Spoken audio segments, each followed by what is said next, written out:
পরে হয়েছে আমরা একসাথে মাদ্রাসায় পড়ছি, ওইখান থেকেও আমার পছন্দ করতো। কি ওর মুখন মায়ের জড়াই গেছি মধ্যেই হতেন না আমার বড়ই হবে দেওয়া আজীবনের পিন্ডে দেবে, জীবনের পিন্ডে দিলে মোর জীবনটা শেষ হয়ে যাবে। এরপরে 6 মাস আমার পিস করছে, পরে আমি পাত্তা দিলে কোনোই করি নাই। পরে দেখি যে ও আমার আর কি হচ্ছে আর কি তোদের আর কি করে, পরে আমি রাজি হয়েছি। এখন দেখি যে পরে ওর আব্বু সবাই জানিয়ে গেছে যে এখন দেখি কেউ রাজি হয় না, ওরে অনেক কি হচ্ছে অত্যাচার করছে বা রিয়া বেনেছে। বাপে মোর মারিয়ে লাইবে মোরে কাকা মান সম্মান খুব ন পোলা মরলে মরে যাক। ওয়াইয়া উঠছে, ওঠার পর এখন ডি উঠছে, এখন ও কইতে চাইয়ে যে আমি ওর সাথে বাঁচবো না। এখন আমি কইতেছি ওর সাথে আমি বাঁচবো না, আমি ওর সাথে মরে যাম।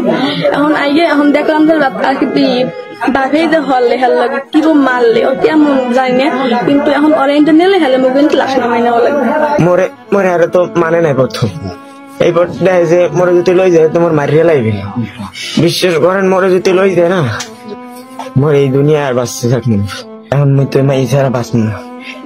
যে সময় হইবে এবার বিয়ে হন, এই সময় ঢুকবো বাপ মাই হর নাই, বাপ মা বিয়ে হরাইবে পাগলের মতো হচ্ছে মরে মাইয়ে দেখায় পিক দেখায়। এখন মুই তো কিছু করতে হেল কিনে আবার ঢুকাই টাহাও নাই। মসজিদে নামাজ পড়াইতাম হিন্দে টাহা পাইতাম, এখন তো মসজিদে নামাজ পড়াইতে না, এখন তো মধ্যে একটা টাহা নাই। তো আসছি আমি একটা কাজের জন্য আসছিলাম, তো আইসা দেখে এসেছিল আমাদের বাড়ি উঠছে, কেউই জানে না। আইসা বলছে যে আমার বাপে হ্যার জন্য বিয়ে ঠিক করছে, এই জন্য মেয়ের কাছে চলে আসছে। এখন আমরা বলছি তোমাদের গার্জিয়ান ছাড়া আমাদের মেয়ে তোমার কাছে দেওয়া পারবে না, যদি তোমার গার্জিয়ান আনতে পারো তাহলে আমাদের মেয়ে তোমার কাছে দেবো। সেই সন্ধ্যা হইতে আমাদের কাছে আছে হ্যার বাবা, ওই ছেলের বাবাই উঠে ছেলের নরউলিটা চাপতে ধরছে আর বুকে 3-4 লাথি মারছে, আর নিজের তো নিজে একা একা মাথায় টাক দিছে। তো তখন আমি যেই ধরছি এই মেয়ে আর ছেলে একসাথে লেখাপড়া করতো, এই উদ্দেশ্যই মাইন মরে দেবে না, কয় মেয়ে লাগা দেবে না আমার মান সম্মান আছে দেবে না। আমি কইছি মাই সারা বাঁচবো না, মোর একটু বাঁচান আল্লাহ রাস্তায়। ও কইতে চাইয়ে যে আমি ওর সাথে বাঁচবো না, এখন আমি কইতেছি ওর সাথে আমি বাঁচবো না, আমি ওর সাথে মরে যাবো। এরপর আব্বু আইসে একটু আগে প্রথম বাজারে মিটিং বলাইছে, এর আগে মরে যে সময় রিয়েবে ঢুকাইবে না, এই রিয়েবে ঢুকানোর আগে আর বাপের বলাইছে, বাপের বোলানে পক্কা কোন কুত্তার বাচ্চার মাইয়া এই আমি সিরিয়া হুগা দেমু, কোন শুয়ার বাচ্চার মাইয়া পোলার আর বাপের আমি দেখমু আর আমি মারি হেলাম, এগুলো অনেক ভাবে থেরেট দিছে। আর বাপে তো সরল মনে কিছু কয় নাই, ওর বাপে আগে কানছে। মুই কি হয় মুই দৌড় দিতে পারি না কমে যাম। হ্যাঁ 5-6 জন আইছে, এখন হেরা তো কিছু হরে না, এখন দেখি এইখানের মানে কিছু হরে না, মরে শারীরে দেবে মরে শারীরে দেয় মরে আমার বড়ই হবে দেওয়া আজীবনের পিন্ডে দেবে, জীবনের পিন্ডে দিলে মোর জীবনটা শেষ হয়ে যাবে। ওই রিয়াবের মধ্যে খেলে কানতাম আর তাহাজুদ পড়তাম আর নামাজ পড়তাম আর আল্লাহ দ্বারা কইতাম। এরপর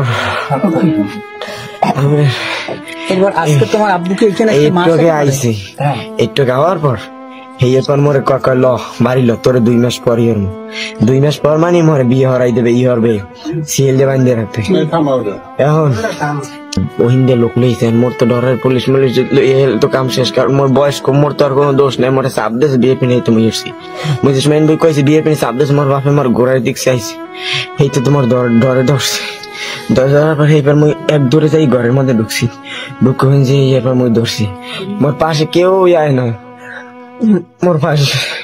দর্শক, এই মুহূর্তে আমি দাঁড়িয়ে আছি চাঁদপুর জেলার ফরিদগঞ্জ উপজেলার লোহাগড় গ্রামে। লোহ এবং গহর 2 জমিদারের নাম অনুসারে এই জায়গাটির নামকরণ করা হয় লোহাগড়।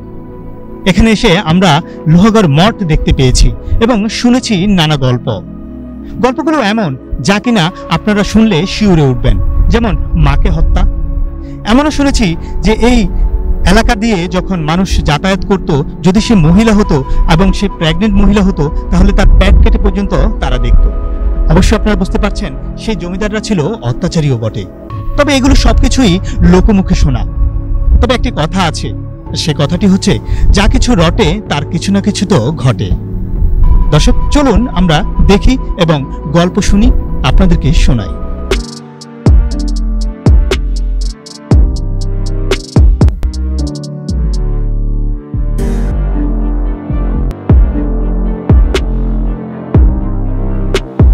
দর্শক, কালে কালে তো কত ঘটনাই ঘটে, কিন্তু কয়টি ঘটনাই বা কালের সাক্ষী হতে পারে। গল্পটা কয়েক শতাব্দী পূর্বের। রাজত্ব ছিল তখন ব্রিটিশদের। সে সময় ভারতীয় এই উপমহাদেশে রাজতন্ত্রের ছিল প্রাধান্য। লৌহ এবং গহর নামে দুই রাজা চাঁদপুরের ফরিদগঞ্জের লোহাগড়ে গড়ে তুলেছিলেন এক বিশাল রাজত্ব। তাদের শাসনামল ছিল অনেকটাই আগ্রাসী ধরনের। মানুষের অনিষ্ট চিন্তা করতেই তাদের ছিল ব্যস্ততা। লোকমুখে শোনা লৌহ এবং গহর দুজনেই ছিলেন অত্যাচারী, হিংস্র। এমনও কল্পকথা আছে যে তারা দু ভাই মিলে বাজি ধরতেন একজন সন্তান সম্ভবা নারীর পেটের বাচ্চা ছেলে না মেয়ে হবে তা নিয়ে। লোকমুখে যতটুকু শোনা, রাস্তার সামনে দিয়ে যখন গর্ভবতী কোনো মহিলা হেঁটে যাইতো, যখন দুই ভাইয়ের নজরে আসতো, তখন এক ভাই বলতো যে ছেলে হবে, আরেক ভাই বলতো মেয়ে হবে।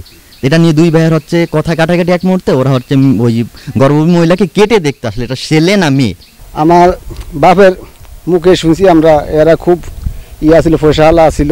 ওই গর্ভবতী মাই হলা দান দিলে দুনো ভাইয়ে কইতো, এক ভাই কইতো ছেলে হইতো, এক ভাই তুমি হইতো, তো তারা ওই ফ্যাট ফানি চাইতো। হাতি ঘোড়া পাক পেয়াদা না থাকলেও কালের সাক্ষী হয়ে এখনো দাঁড়িয়ে আছে সেই অত্যাচারী জমিদার লৌহ এবং গহরের গড়া স্থাপত্য শৈলীগুলো। 5টি মঠের মধ্যে এখন অস্তিত্ব আছে 3টির। অনেকেই ধারণা করেন এসব মঠগুলো তাদের শ্মশান ছিল। ঠিক কত সালে তারা এদেশ থেকে হটেছে তার কোনো নির্দিষ্ট তথ্য কারো কাছেই জানা যায়নি। তবে তাদের পতনের পেছনে ছিল শত সহস্র অভিশাপ। এই যেমন তাদের সেই রাজবাড়িতে আমরা খুঁজে পাই একটি পুকুর, যে পুকুরটি অভিশাপ্তই বলা চলে। গল্প কিনা জানি না, তবে লোকমুখে শোনা যায় এই পুকুরেই নাকি গর্ভধারিণী মাকে আমদুধে চুবিয়ে মারা হয়েছিল।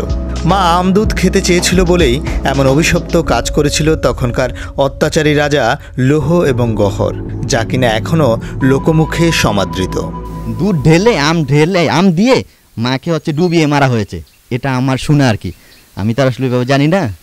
আর মা মনে করছিল আমদুধ একদম খাওয়ানোর লাগে, বাড়ির মধ্যে পুষ্কুনি করছে, পুষ্কুনি একটা তলা সাড়ে কিনা পাতা করি পোষানোকা বানাই, পোষানোকার মধ্যে আমদুধ দই এই মারে খাবার তারা এই শুনছি।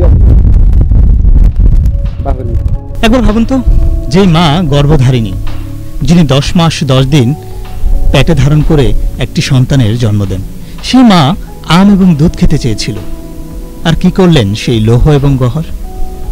মাকে সেই আম এবং দুধের রাজ্যে যেন চুবিয়ে মারলেন। ভাবা যায়? সত্যি এই গল্পটি শুনে একটু শিউরে উঠলাম এই লোহাগড়ে এসে। মানুষ কতটা হিংস্র হতে পারে তৎকালের সেই জমিদারদের চরিত্র দেখেই তা অবলোকন করা যায়। দর্শক, লোহাগড় মঠ নিয়ে আরও বেশ কিছু চাঞ্চল্যকর কথাই শোনা যায়।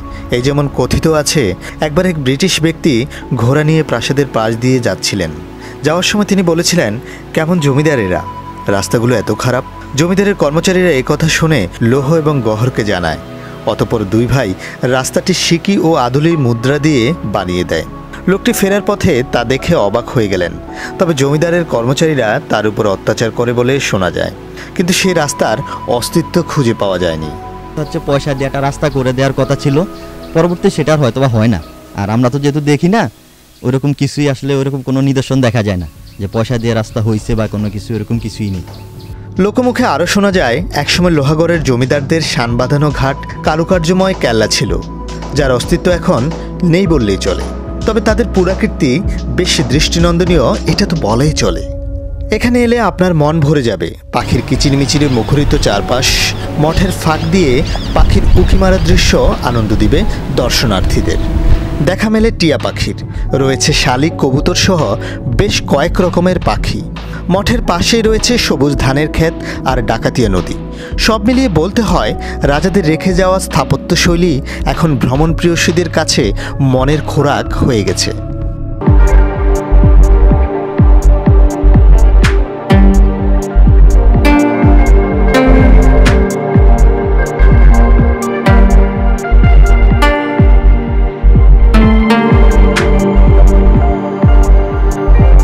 জায়গাটা অনেক সুন্দর জায়গা, এখানে অনেক মানুষই আসে, এই জায়গাটা দেখে এবং আনন্দ উপভোগ করে আর কি। আমাদের লাইফে প্রথম আমি উঠছি জায়গা। দর্শক, সবচাইতে মজার কথা হচ্ছে এই গ্রামটির নামকরণ করা হয়েছে ওই দুই জমিদারের নাম অনুসারেই। চাঁদপুরের পর্যটন খাতে এটি একটি মাইল ফলকও বলা চলে। দেশের বিভিন্ন স্থান থেকে ভ্রমণপ্রিয়সীরা ছুটে আসেন ইতিহাসের সাক্ষী হতে। তবে এখানকার রাস্তাঘাটগুলো আরও উন্নত করা না গেলে পর্যটকদের হয়তো যাতায়াতে ভোগান্তি পোহাতে হতে পারে। এজন্য কর্তৃপক্ষের দৃষ্টি আকর্ষণ করছি আমরা। দর্শক, সর্বশেষ কথা হলো, কর্মব্যস্ত এই জীবনে প্রশান্তির ছোঁয়া পেতে হলে দর্শনীয় জায়গায় ঘুরে বেড়াতেই হবে। তাই দেরি না করে ঘুরে আসুন চাঁদপুরের লোহাগড় মঠে। হয়ে যান আপনিও ইতিহাসের সাক্ষী।